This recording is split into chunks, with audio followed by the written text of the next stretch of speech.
शिरापूरच्या अलीकडून सिंपेगाव आणि इटकूर नावाचा रस्ता आहे. हा रस्ता पूर्णपणे पाण्याने झाकलेला आहे. जवळपास नदी आणि ह्या रस्त्याचं अंतर अर्ध्या किलोमीटरपेक्षा जास्त आहे. 1 किलोमीटर अंतरामध्ये नदीचं पात्र मला वाटतं हे 1 किलोमीटरपेक्षाही जास्त असेल. आणि हे 3-4 गावाचे संपर्क पूर्णपणे तुटलेला आहे.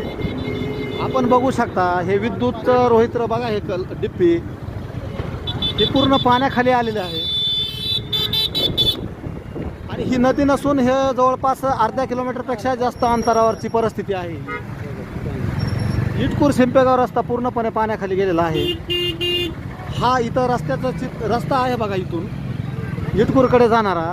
इकडचा 4-5 गावाचा संपर्क पूर्णपणे तुटलेला आहे. हे पाणी कुठून आलं आणि काय झालं ह्याचं काही म्हणजे मेळच कळायलाच तयार नाही. जवळपास नदीच्या अलीकडून 1-1.5 किलोमीटरपर्यंत पाणीच पाणी आहे.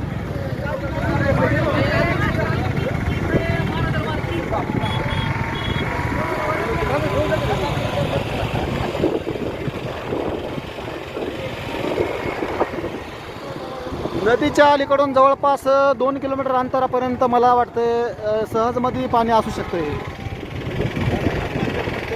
इकडं खूप लांब अंतरावर एक शुगर फॅक्टरी आहे, साखर कारखाना. त्या साखर कारखान्यापर्यंत नदीची पूर्ण म्हणजे पात्र झालेलं आहे.